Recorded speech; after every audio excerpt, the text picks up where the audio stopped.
ဒါကြောင့်ပိုင်ဆိုင်မှုဆိုဒီမှာမျက်စိနှလုံးမှာမိတ်ခင်လေးတင်ပိုင်ဆိုင်မှုရှိတာဟိုဘက်ကျဘာမှပိုင်တော့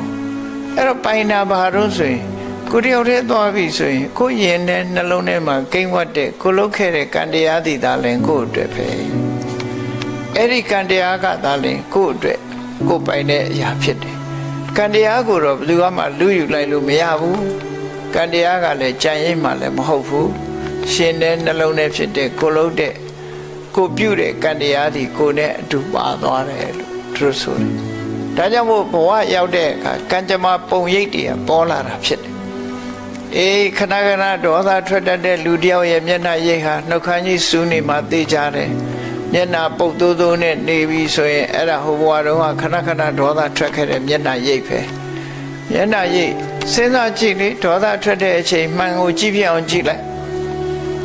မပြင်မဲနဲ့ကြည့်